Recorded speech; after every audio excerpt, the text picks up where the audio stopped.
आणि आता बघूयात राज्यासह देशभरातील अनेक महत्त्वाच्या बातम्यांचा वेगवान आढावा। काँग्रेस प्रदेशाध्यक्ष अशोक चव्हाणांच्या बालेकिल्ल्यात म्हणजेच नांदेडमध्ये मुख्यमंत्री आणि पंतप्रधान नरेंद्र मोदींची सभा झाली। यावेळी मोदी आणि मुख्यमंत्र्यांनी काँग्रेस आणि राष्ट्रवादीवर जोरदार हल्ला केलाय। तर यावेळी आपल्या भाषणाची सुरुवात मोदींनी मराठीतून केली। त्यांनी मराठी जनतेला गुढीपाडव्याच्या शुभेच्छा दिल्या। मोदींनी शरद पवार प्रफुल्ल पटेलांच्या निवडणुकीतील माघारीबाबत हल्ला चढवला। काँग्रेस बरोबर असणाऱ्यांची परिस्थिती अशीच होते, त्यामुळे राजकारणातील एवढे बडे नेते निवडणुकीतून माघार घेत असल्याचं मोदी म्हणाले। राहुल गांधींच्या वायनाडमधल्या उमेदवारीवरही मोदींनी हल्ला केलाय। राहुल गांधींनी दुर्बिणी लावून हा मतदारसंघ शोधला असा उपरोधिक टोला त्यांनी लगावलाय। मोदींनी काँग्रेसच्या काश्मीरबाबतच्या भूमिकेवरही सडकून टीका केली आहे। काँग्रेसला 2 पंतप्रधान हवे आहेत आणि जनतेला असं झाले चालणार नाही असं म्हणत मोदींनी काँग्रेसचा चांगला समाचार घेतलाय। इन्कम टॅक्सच्या बोजाद्वारे काँग्रेस मध्यमवर्गीयांचं कंबरडं मोडण्याचा प्रयत्न करत असल्याचा आरोप मोदींनी यावेळी केला। तर या सभेत मुख्यमंत्र्यांनी काँग्रेस प्रदेशाध्यक्ष अशोक चव्हाणांवरही टीका केली। अशोक चव्हाण लीडर नसून डीलर आहेत आणि नांदेडला डीलरची नाही तर लीडरची गरज असून तो फक्त भाजपच देऊ शकतो असं मुख्यमंत्री म्हणाले। मनसे अध्यक्ष राज ठाकरेंनी मुंबईतल्या शिवाजी पार्कवरील सभेत पंतप्रधान नरेंद्र मोदींवर जोरदार टीका केली। पंतप्रधान नरेंद्र मोदी देशवासियांच्या प्रश्नांना उत्तर का देत नाहीत असा सवाल राज ठाकरेंनी केला।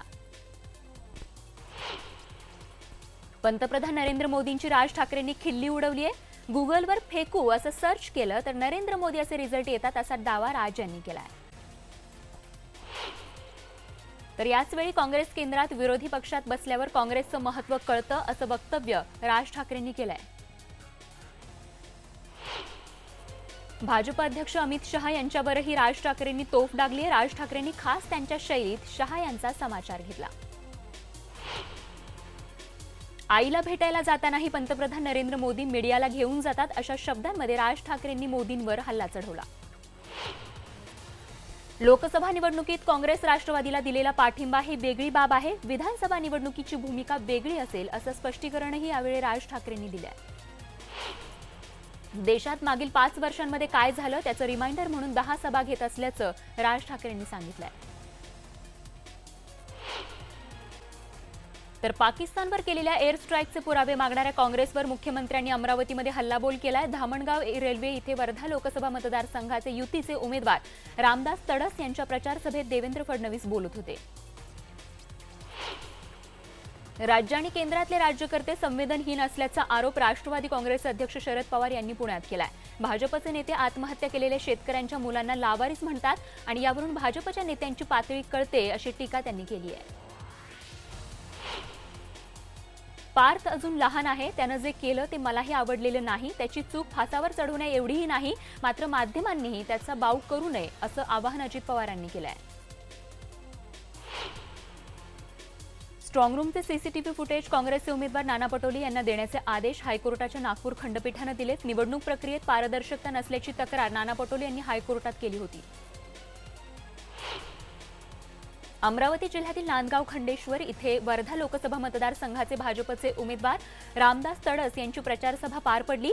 अमरावती आणि वर्धा लोकसभेचा विचार करायचा असेल तर भाजप शिवसेनेला मतदान करून सत्ता स्थापन करण्याची गरज आहे असं पंकजा मुंडे यावेळी म्हणाल्या। स्वाभिमानी शेतकरी संघटनेचे नेते आणि खासदार राजू शेट्टी यांना निवडणूक आयोगानं नोटीस बजावली आहे। ब्राह्मण समाजाविषयी केलेल्या आक्षेपार्ह विधानाबाबत 24 तासांमध्ये खुलासा करण्याचे आदेश हातकणंगले लोकसभा मतदारसंघाचे निवडणूक निर्णय अधिकारी नंदकुमार काटकर यांनी दिले आहेत। बारामती लोकसभा मतदारसंघात निवडणुकीच्या तोंडावर पुणे सोलापूर राष्ट्रीय महामार्गावरील सरडेवाडी टोल नाक्यावर भरारी पथकानं कारवाई केली आहे आणि या कारवाईत भरारी पथकानं तब्बल 9,70,000 रुपयांची रोकड जप्त केली आहे। एका खासगी वाहनातून ही रोकड जप्त करण्यात आली आहे। धर्माधर्मात भांडणं लावून राजकीय पोळी भाजण्याचं काम भाजप करते आणि त्यांच्या काळात सर्वाधिक भ्रष्टाचार झालेत। येत्या 18 तारखेला जनता बोलेल आणि 23 मे रोजी भाजपची बोलती बंद होईल अशी जोरदार टीका आमदार अमित देशमुख यांनी केली आहे। बारामती लोकसभा निवडणुकीत काँग्रेस राष्ट्रवादी महाआघाडीच्या उमेदवार खासदार सुप्रिया सुळे यांच्या प्रचाराचं नियोजन आणि काँग्रेस राष्ट्रवादीच्या कार्यकर्त्यांचं मनोमिलन मेळाव्याचं आयोजन पुरंदर इथे करण्यात आलं होतं। यावेळी भाजपवर खरमरीत टीका करण्यात आली आहे। वंचित बहुजन आघाडीच्या उमेदवारांच्या प्रचारासाठी प्रकाश आंबेडकरांनी लातूर जिल्ह्यातील अहमदपूर आणि निलंगा इथे सभा घेतली। निवडणुकीचा निकाल सर्वांना धक्का देणारा असेल असं मत यावेळी वंचित बहुजन आघाडीचे उमेदवार राम गारकर यांनी व्यक्त केलं आहे। तर आज तीनही लोकल मार्गांवरती मेगा ब्लॉक घेण्यात येणार आहे। मध्य रेल्वेवर मुलुंड ते माटुंगा, तर हार्बर मार्गावर कुर्ला ते वाशी आणि पश्चिम रेल्वे मार्गावर माहीम ते गोरेगावच्या दरम्यान मेगा ब्लॉक घेण्यात येणार आहे। बीकेसीत म्हाडा लवकरच 2 अलिशान टॉवर उभारणार आहे। मात्र या दोन्ही टॉवरमधील सर्व घरं ही 1400 चौरस फूट क्षेत्रफळाची असून मध्यमवर्गीयांना परवडू शकणाऱ्या मध्यम आकाराच्या घरांना म्हाडानं या टॉवरमध्ये स्थान न दिल्यानं आश्चर्य व्यक्त केलं जात आहे। मुंबईच्या जुहू परिसरातील नेहरू नगरमध्ये एका 9 वर्षीय चिमुरडीचा मृतदेह सापडल्यानं खळबळ उडाली आहे। 2 दिवस बेपत्ता असलेल्या मुलीचा मृतदेह सापडल्यानं स्थानिकांनी जुहू पोलीस ठाण्याबाहेर आंदोलन केलं।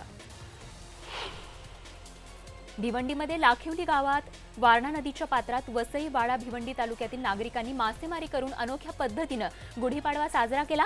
या नदीच्या पात्रात होळी आणि पाडव्याच्या दिवशी नागरिक एकत्र येऊन मासेमारी करतात। वडाळा घाटकोपर ठाणे ते कासार वडवली या मेट्रो 4 मार्गासाठी वर्दळीच्या लाल बहादूर शास्त्री मार्गावरील विक्रोळी, भांडूप आणि मुलुंड इथल्या स्कायवॉक तोडावं लागण्याची चिन्ह आहेत। ठाणे हद्दीतील स्कायवॉकला मात्र यामध्ये बाधा येणार नाही। 191 वातानुकूलित लोकलसह नवीन मार्गिकांचा समावेश असलेल्या MUTP 3 प्रकल्पासाठी तब्बल 7000 कोटींचं कर्ज घेण्याची तयारी MRVCनं दर्शवली आहे। तर या कर्जासाठी जागतिक बँक, आशियाई विकास बँक या पर्यायांवर निवडणुकीनंतर शिक्कामोर्तब करण्यात येणार आहे। मुंबई उपनगरीय रेल्वे स्थानकात मोठ्या संख्येनं नवीन पादचारी पूल आणि जुन्या पादचारी पुलांच्या दुरुस्तीचं काम हाती घेण्यात आलंय। त्यामुळे प्रवाशांना मोठ्या प्रमाणात गर्दीला सामोरं जावं लागतं आणि यासाठी पश्चिम रेल्वेनं गर्दीच्या व्यवस्थापनासाठी जादा जवान तैनात केलेले आहेत। पश्चिम रेल्वेवर 200 जादा जवान तैनात करण्यात येणार आहेत।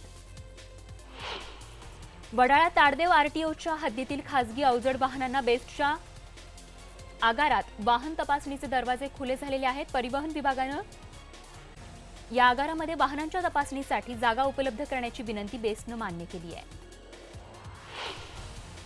राज्याच्या काही भागात गेल्या 2 दिवसांपासून झालेल्या अवकाळी पावसानंतर उकाड्यात वाढ झाली असून पुढील 4 ते 5 दिवसांमध्ये तापमानात आणखीन वाढ होऊन उन्हाचा चटका वाढणार आहे। त्याचप्रमाणे पुढील 3 दिवस विदर्भामध्ये काही ठिकाणी पाऊस हजेरी लावू शकतो असा अंदाज देखील हवामान विभागानं वर्तवला आहे। मुंबईतल्या ठाणे स्टेशनच्या प्लॅटफॉर्मवरच महिलेची प्रसूती झाल्याची घटना घडली आहे। ही महिला प्रवास करत असतानाच तिला प्रसूती वेदना सुरू झाल्या आणि यानंतर स्टेशनवरील कर्मचाऱ्यांच्या मदतीनं तिची प्रसूती करण्यात आली। तर बाळ आणि बाळंतीण दोन्ही सुखरूप असल्याचं कळतंय। धुळे लोकसभा मतदारसंघात उमेदवारी अर्ज दाखल करायला आलेल्या उमेदवारासह 40 जणांविरोधात गुन्हा दाखल करण्यात आलाय। आचारसंहितेचा भंग केल्याप्रकरणी हा गुन्हा दाखल करण्यात आलाय। बुलडाणा जिल्ह्यात कोरड्या विहिरीत गुदमरून दोघांचा मृत्यू झालाय। तब्बल 12 तासांनी त्यांचे मृतदेह बाहेर काढण्यात आले।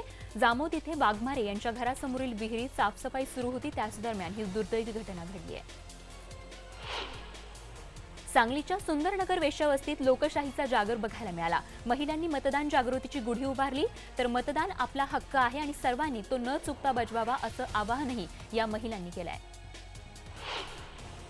येत्या 11 एप्रिलला महाराष्ट्रात पहिल्या टप्प्यात लोकसभा निवडणुकीकरता मतदान होत असून मतदानाची टक्केवारी वाढावी यासाठी गोंदियाच्या जिल्हाधिकारी डॉक्टर कादंबरी बलकवडे यांनी नवीन शक्कल लढवली आहे। गोंदिया शहराच्या मध्यभागातून जाणाऱ्या उड्डाणपुलाच्या भिंतीवर स्थानिक कलावंतांच्या मदतीनं स्वीट एक्सप्रेस तयार करण्यात आली आहे। रत्नागिरी जिल्ह्यातील दापोली तालुक्यातील पारंपरिक मच्छीमार बांधवांनी समुद्रात बेकायदेशीर LED लाईटद्वारे होणाऱ्या मासेमारी विरोधात आक्रमक भूमिका घेत लोकसभा निवडणुकीवर बहिष्कार टाकण्याचा निर्णय घेतलाय। एकीकडे उन्हामुळे अंगाची लाहीलाही होत असतानाच दुसरीकडे प्राणी संग्रहालयातील प्राण्यांचे देखील हाल होत आहेत आणि त्याचमुळे या उन्हाचा फटका प्राण्यांच्या आरोग्याला बसू नये यासाठी सोलापुरातील महात्मा गांधी प्राणी संग्रहालयात बिबट्यासाठी चक्क कूलरची व्यवस्था करण्यात आली आहे। नाशिक जिल्ह्यातल्या पिंपळगाव बसवंत इथे चड्डी बनियान गँगनं 1.5 लाखांचा दरोडा टाकलाय। मुंबई आग्रा महामार्गावरच्या जंगम पेट्रोल पंपावरून ही लूट करण्यात आली आहे। चोरी करताना 8 ते 10 दरोडेखोर CCTVत कैद झाले। अभिनेत्री भूमी पेडणेकरला नेटकऱ्यांनी चांगलंच ट्रोल केलंय, कारण गुढीपाडव्याच्या निमित्तानं भूमी पेडणेकरनं सुंदर मराठमोळ्या वेशभूषेत ट्विटरवर आपला फोटो पेस्ट केला आणि ज्यामध्ये गुढीपाडव्याच्या शुभेच्छा देताना तिनं तिळगुळ घ्या गोड गोड बोला असं लिहिलंय। त्यामुळे नेटकऱ्यांनी तिची खिल्ली उडवली आहे। पाडव्याच्या शुभ मुहूर्तावर पुणे जिल्ह्यातील तमाशा पंढरी नारायणगाव इथे दिवसभरात फळ मालकांनी गावच्या जत्रेचे या ठिकाणी 100 करार केले, तर या माध्यमातून दिवसभरात 80 लाखांची उलाढाल झाली आहे।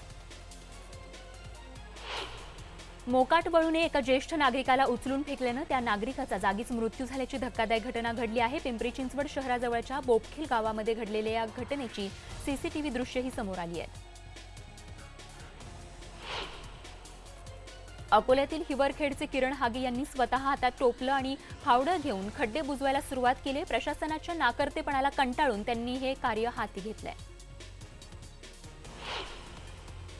ज्यांना देशाच्या सेनेबद्दल अभिमान नाही अशांच्या हाती हा देश देणार की ज्यांच्या हाती देश आणि संविधान सुरक्षित आहे अशांच्या हाती देणार असा प्रश्न विचारत मुख्यमंत्री देवेंद्र फडणवीस यांनी भाजप सेना युतीला मत देण्याचं आवाहन केलंय। यवतमाळच्या आर्णी इथल्या प्रचार सभेत ते बोलत होते। नागपूर जिल्ह्यातल्या अवैध दारू भट्टीवर छापा टाकत राज्य उत्पादन शुल्क विभागानं मोठी कारवाई केली आहे, तर या ठिकाणाहून सुमारे 2,43,000चा मुद्देमाल हस्तगत करण्यात आला आहे। लोकसभा निवडणूक 2019 साठी भाजपचे जळगावचे नव्याने घोषित केलेले अधिकृत उमेदवार आमदार उन्मेष पाटील यांच्या प्रचाराचा नारळ फुटलाय। जळगाव नगरीचं ग्रामदैवत असलेल्या जुन्या श्रीराम मंदिराचं पूजन करून उन्मेष पाटील यांच्या प्रचाराचा शुभारंभ झालाय। जबलपूरवरून नाशिककडे जाणाऱ्या मालवाहतूक ट्रकला अकोल्यातील MIDC परिसरात शॉर्ट सर्किटमुळे आग लागली। यामध्ये हा ट्रक पूर्णपणे जळून खाक झालाय। प्रेमाला विरोध केल्यानं गुढीपाडव्याच्या दिवशी एका प्रेमी युगुलानं गळफास घेऊन आत्महत्या केली। हे दोघेही जण मागच्या 10 दिवसांपासून बेपत्ता होते। महाराष्ट्र आणि आता आणखीन काही बातम्या थोडक्यात। सोनिया गांधींनी पंतप्रधान नरेंद्र मोदींचं नाव न घेता जोरदार टीका केली आहे। काही लोक देशभक्तीची नवी व्याख्या आम्हाला शिकवू पाहतायत। आम्ही काय खावं, काय कपडे घालावेत हे देखील आम्हाला शिकवलं जातंय। अभिव्यक्ती स्वातंत्र्यावर गदा आणली जातीये अशी टीका त्यांनी पंतप्रधानांवर केली आहे। उत्तर प्रदेशातील अमेठीसह वायनाडमधून लोकसभेची निवडणूक लढवणाऱ्या राहुल गांधींविरोधात राहुल गांधींचंच आव्हान असणार आहे, कारण केरळातील वायनाड या मतदारसंघात राहुल गांधींना आव्हान देणारे 3 उमेदवार हे राहुल गांधींच्याच नावाशी मिळते जुळते असल्यानं याचा काँग्रेस अध्यक्ष राहुल गांधींना फटका बसू शकतो।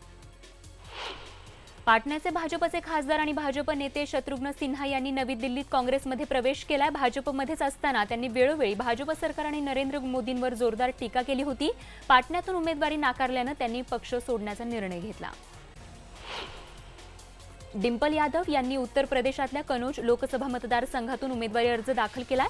डिंपल यादव या उत्तर प्रदेशचे माजी मुख्यमंत्री अखिलेश यादव यांच्या पत्नी आहेत। उत्तर प्रदेशमध्ये सपा आणि बसपा एकत्रित निवडणुका लढवत आहेत। हे दोन्ही पक्ष एकत्रित आल्यामुळे भाजपसमोर आव्हान निर्माण झालंय। DRDOने विकसित केलेल्या उपग्रह भेदी क्षेपणास्त्राचं सादरीकरण करण्यात आलंय। DRDOनं विकसित केलेल्या उपग्रह भेदी क्षेपणास्त्रामध्ये 1000 किलोमीटर उंचीपर्यंतच्या उपग्रहांना लक्ष्य करण्याची क्षमता आहे, तर अवकाशात कचरा निर्माण होऊ नये यासाठी 300 किलोमीटर उंचीपर्यंतची चाचणी केल्याची माहिती DRDOच्या प्रमुखांनी दिली आहे। जम्मू काश्मीरमधील शोपियान जिल्ह्यात दहशतवादी आणि भारतीय लष्करात झालेल्या चकमकीत या ठिकाणी 2 दहशतवाद्यांचा खात्मा करण्यात आलाय, तर दुसरीकडे शोपेर भागात एक भारतीय जवान शहीद झाले। सलग 3 सामने जिंकल्यानंतर कालच्या सामन्यात हैदराबादचा मुंबईनं पराभव केला। 137 धावांचं लक्ष्य मुंबईनं हैदराबादच्या संघाला दिलं होतं, मात्र हैदराबादनं हा डाव 96 धावांमध्येच आटोपला। त्यामुळे मुंबईनं 40 धावांनी विजय मिळवला। अमेरिकेच्या H-1B व्हिसासाठी 65,000 अर्ज आल्याची माहिती मिळते। अमेरिकेच्या नागरिकत्व आणि स्थलांतर विभागानं ही माहिती दिली। यामध्ये भारत आणि चीन या 2 देशांमधील कुशल कर्मचाऱ्यांचं प्रमाण सर्वाधिक असल्याचं कळतंय। तिकडे मणिपूरमध्येही नवीन वर्षाचा उत्साह बघायला मिळाला। साजिबू नांगमान असं या सणाचं नाव असून राजधानी इम्फाळमध्ये मोठा उत्साह बघायला मिळाला। दिल्लीच्या नरेला भागातल्या एका प्लास्टिक गोदामाला भीषण आग लागली होती। अग्निशमन दलाच्या 22 गाड्यांनी या आगीवर नियंत्रण मिळवलं, तर या आगीत मोठ्या प्रमाणावर वित्तहानी झाली आहे। आता बघत आणखीन काही महत्त्वाच्या बातम्यांचा वेगवान आढावा। मुंबई पुणे एक्सप्रेसवेवर एका गाडीला भीषण आग लागली होती। मुंबईहून पुण्याकडे जात असताना लोणावळ्याजवळ या गाडीनं पेट घेतला। सुदैवानं या आगीत कोणतीही जीवितहानी झालेली नाहीये। पॅरिसमध्ये एका रहिवासी इमारतीला भीषण आग लागली होती, तर आग विझवण्यासाठी अग्निशमन दलानं शर्थीचे प्रयत्न केले. 4थ्या मजल्यापर्यंत ही आग पसरली गेली होती, तर सुदैवानं या आगीत जीवितहानी झालेली नाही. ब्राझीलमध्ये अमेझॉन खोऱ्यात मोजू नदीवर बांधलेला पूल जो आहे तो कोसळला. एका फेरी बोटनं धडक दिल्यामुळे हा ब्रिज अचानक कोसळला. यावेळी पुलावरून जाणाऱ्या 2 कार नदीत कोसळल्या. सुदैवानं या अपघातात कोणतीही जीवितहानी झालेली नाही. इराणमध्ये पुरानं अनेक शहरांना वेढा दिलाय. या शहरातील नागरिकांना सुरक्षित स्थळी हलवण्याचं आव्हान इथल्या बचाव पथकासमोर आहे. तर आताही पुन्हा पावसाची शक्यता वर्तवण्यात आली आहे. सोबतच इराणमधल्या धरणांच्या साठ्यावरही त्याचा परिणाम होऊन त्यांनाही धोका निर्माण झालाय. मेक्सिकोच्या युकातान प्रांतात गुलाबी रंगाच्या मिठाचं उत्पादन केलं जातं. या मिठामध्ये पोषक मूलद्रव्य असल्यामुळे ते आरोग्यास चांगलं असतं, असं शास्त्रज्ञांचं म्हणणं आहे. प्रत्येक आठवड्याला 10 टन मिठाची विक्री केली जाते.